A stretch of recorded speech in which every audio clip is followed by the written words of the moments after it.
ओढ़ण षष्ठी कोटी ओडियार मौड़मणि महाप्रभु श्री जगन्नाथ 12 मासरे 13 जात बिहाई थांती। बैशाख चंदन यात्रा रे चाप खेलती तो ज्येष्ठरे स्नान करी ज्वरे तापित होइथांती। आषाढ़ रत्नवेदी जन्मवेदी को रथ चढ़ी नवदिनात्मक पतित पावन यात्रा करिथांती तो पुणी शीतरे ओढ़ण लगी होइथांती। हाँ, भक्त भी नदिया महाप्रभु को गरम लगे, ज्वर हुए और शीत मध्य लगे। तेणु महाप्रभु आज चादर घोड़े मानवीय लीला करिवे। मार्गशीर शुक्ल षष्ठी माघश्री पंचमी पर्यंत महाप्रभु प्रावण षष्ठी घोड़ा लगी हेबे। सतरे कौन परम ब्रह्म को शीत लगे? किए अबा जानिब तुम मानवीय लीला को। तुम्हें भकत भावरे बंधा, तुम्हें भकत जीवन धन। आसंतु जानिबा महाप्रभुंकर एही प्रावण ओढ़ण षष्ठीर महात्म्य भागवताचार्य गुरुजी रविनारायण मिश्र महोदय मुखर। महाप्रभुंकर आउ गोटे मानवीय लीला जार नाम होची घोड़लागी।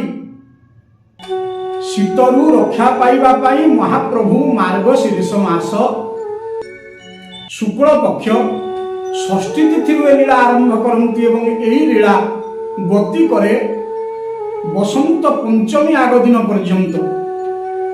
सतरे पर महाप्रभु तुमको शीत हुए, तुम्हें ऋतुकाल चक्र ऊर्धरे ऋतु तो साधारण, तुम भୟରେ परा इंद्र वर्षा करे, तपन ताप ताप प्रदान करती, अग्नि दहन करती। तुम्हें निजे कहिच कि मद भयाद बाति बातोयम सूर्यस्तपति मद भयाद वर्षतीन्द्रो दहत्यग्नि मृत्युश्चरति मद भयात। हे महाप्रभु, तुम भୟରେ जदि तपन तापित करती जगत को अग्नि दहन करती तेज प्रकाश करती, तुमको पुणी शीत कौठु लागिबो?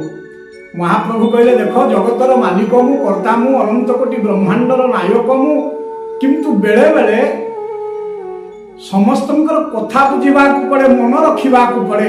तार कारण होची ऋतु माने महाप्रभु को निवेदन करे, महाप्रभु तुम सेवारे तुम लीलारे तुम चंद्र को लगई दल, कृष्णचंद्र हो गल, रामचंद्र हो गल। श्री रामचंद्र भुवि विश्रुत कीर्ति चंद्र स्मेरस्य चंद्र रजनी चरपदम चंद्र आनंद चंद्र रघुवंश समुद्र चंद्र सीता मन कुमुद चंद्र नमो नमस्ते। चंद्र को सेवारे लगई दल, सूर्य को वंश जन्म होइकि सूर्य को सेवारे लगई दल, कृष्णावतार रे इंद्र को श्रृंगी करी सेवारे लगई दल, आ भगवान रुद्र को वंशी करी सेवारे लगई दल। देवता माने आउ ये ऋतु माने हाथ जोड़ी छिड़ा होती, महाप्रभु आमको टिके तुम सेवारे लगई दियो, आम पाई टिके लीलारे तुम लीलानुभूति आमको हो जाऊ। महाप्रभु हसीदेले, कहले अरे शीत मु तो कथा को रखिबी जे, हेले मोर गोटे आदेश तते पालन करबा को पड़िबो। शीत पचारिला महाप्रभु को आदेश ना, जो माने निर्धन दुखी दरिद्र सेमानंकु तू ताप दबु नाही। शीत स्वीकार कला तो महाप्रभु कहले मु परास्त हबार अभिनय करिबी। तेणु आपण देखिबे मार्गशीर मास प्रावरण षष्ठी दिन ता आग दिन महाप्रभुंकर जो घोड़ लागी लुगा ये सब अधिवास होइकरी रहिथिबो। महाप्रभु झीन वस्त्र ता आग दिन थिबे, राति रे एते प्रचंड शीत ताप हो जे महाप्रभु सही पारिबे नाही ये शीत को कंपिबा को लागिबे। तेणु ता परदिन सकाळु आपण देखिबे महाप्रभु घोड़ लागी हेचंती, आमे जेमति टोपी पिंधु महाप्रभु टोपर लागी हेचंती। आ ये जो शीत ऋतु हेमंत शीत ये ऋतु रे आपण देखिबे महाप्रभु माधुर्य सब प्रदान करिसंती। कारण गोपी माने हेमंत मासरे शीत आसु आसु पूर्व ऋतु रे नंद कुमारिका माने कात्यायनी को अर्चना कले आंकु घर ऊपर पाइबा पाई आज देवता माने हाथ जोड़ी करी निवेदन करूचंती, महाप्रभु तुमे जो घोड़ लागी हबो तार प्रतिटी सूत्र आमे देवता माने हेइ जिवु, आमे पुतार्थ आमको करे दियो महाप्रभु, आमे भी तुम श्रीअं को सुगंध पाई जाऊ, श्रीअं को सेवा पाई जाऊ। महाप्रभु हसी देले, तार कारण होची आपण देखिबे कृष्ण उपनिषद रे कुहा जाईची, वंश्यस्तु भगवान रुद्र शुंगिमिंद्र तथैव च। भगवान शंकर महाप्रभु को तपस्या करी वंशी हो, इंद्र देवराज इंद्र महाप्रभु को मागिकी सिंगा हो गले। आज देवता माने महाप्रभु को मागिकी वस्त्र, महाप्रभु काल को मना करना शब्द मान करे प्रभु आमको धारण कर गीत गोविंद खंडुआरे शब्द माने मधुर रसरे रंजित होकर महाप्रभु श्रीअंगरे लगिगले।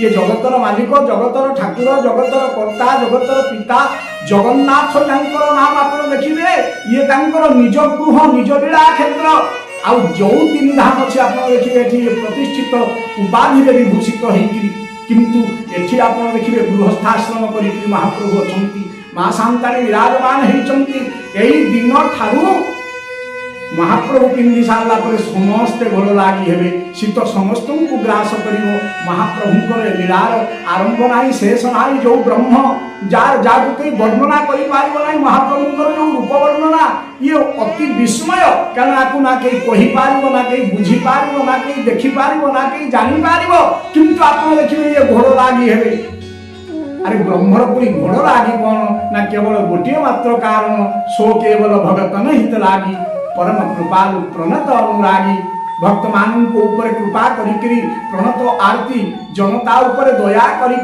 अति दयालुद्धि करुणाब्धि महाप्रभु मोर करुणा सिंधु कृपा करी लीला करती तेणु ये लीला आम देखा महाप्रभु मानवीय लीला प्रत्येक करती हमको ज्वर भी हुए ये स्नान भी करती ये विवाह भी करती ये निजे भुंजती जगन्म पाचद लक्ष्मी भुंगते श्री पुरुषोत्तम हमको गरम भी हुए चंदन लगी हुए आज महाप्रभु को शीत होची घोड़ लगी महाप्रभु होचंती। सतरे महाप्रभु समस्तଙ୍କର मन कथा बुझंती से भक्त हुंतु बा ऋतु हुंतु अथवा शब्द हुंतु। आसंतु श्रीमंदिर नीतिकांति उपरे जानिबा श्री जगन्नाथ संस्कृति गवेषक पंडित सूर्यनारायण रथ शर्मा मुखर। पवित्र मार्गशीर मास शुक्ल पक्ष षष्ठी तिथि महाप्रभुंकर पवित्र घोड़ ताहा श्रीमंदिर चतुर्पार्श्वरे तड़ुछ पटुआर सहित घंट छत्र काल कला सहित परिक्रमा करी महाप्रभुंक श्रीअंगरे घोड़ लागी घोड़ लागी बेसरे प्रत्येक दिन प्रत्येक रंगर महाप्रभु घोड़ परिधान करि रविवार दिन रक्तवर्णर नाल रंगर घोड़ पिंधि सोमवार दिन धड़ारे धड़ा छिट घोड़ पिंधि मंगलवार दिन बारपाटिया बुधवार दिन नीलवस्त्र नील घोड़ गुरुवार दिन हलदिया घोड़ शुक्रवार दिन श्वेत घोड़ शनिवार दिन कालिया शांत कला घोड़े घोड़ी हुई शीतवस्त्र सहित विविध 300 मीटर कना लगी था महाप्रभुंकर घोड़र प्रस्तुत हवा तेणु ए वेश महाप्रभु को दर्शन कले चिंता कले महाप्रभु अनंत कोटि पुण्य फल प्रदान करि थांते। महाप्रभुंकर दिव्य लीला कौन बुझा दरकार बड़ देउल श्रीमंदिर श्रीवत्स खंड साल भितर महाप्रभु घोड़ लगी हे ब्रह्मांड जेते देउल अच्छी जेते देवता अच्छा महाप्रभु को आश्रय तो समस्ते करिसंती तेणु समस्ते घोड़ लगी हे आम घरे जो दिय अच्छा आपण घरे जो दिय अच्छा आम तिथि घोड़ लगी पड़ौचु तो कारण जदि आम केवल चित्र प्रतिमा भावुथु ताहले सेवा वृथा भाव वृथा कारण भाव नथिले किछि नाही न काष्ठे विद्यते देव न पाषाण न मृण्मये भाव ही विद्यते देव तस्मात् भाव ही केवल भाव से दर्शन दियंती जोथिपाई आमे कोन करिबा दरकार ना एही मार्गशीर मास शुक्ल षष्ठी तिथि पाखरु श्री पंचमी अर्थात बसंत पंचमी पर्यंत आमर गृह देवता को आमे घोड़ लागि करिबा जो माने गुरुजन रहिले वृद्ध पितामाता रहिले घरे जो माने पूजनीय रहिले समस्त को शीत वस्त्र प्रदान करने दरकार दुखी रंगी जो माने शीत वस्त्र पाऊना प्रदान करने दरकार ये नीति जी समय चली जी दिन अर्थात मार्गशीर मास शुक्ल पक्ष षष्ठी पाखर श्रीपंचमी पर्यंत बसंत उद्यान को महाप्रभु जीवा पर्यंत दुईटी सेवा बंद रही घरे कौन सेवा बंद ना गोटे हूँ चामर सेवा आ गोटे हूँ पंखा सेवा कारण महाप्रभु शीत हूँ जो महाप्रभु घोड़ लगी तेणु आउ महाप्रभु को शीत प्रदान करवा ना महाप्रभु ये शीतरु निवृत्त हवा लगी शीत को कृपा करिसंती तो आम घरे आमे मध्य आम घरे जो देवता अच्छा घरे जो ठाकुर अच्छा समस्त को शीत वस्त्र प्रदान करवा ये चामर सेवा आ व्यजन सेवा ए दीटी को श्रीपंचमी पर्यंत बंद रखा महाप्रभु को स्मरण करवा से रूप हे जगत कर्ता जगत जीता स्वामी हजाचे दर्शन दानम हे मधुसूदन शांतम यही शब्द सहित जय जगन्नाथ।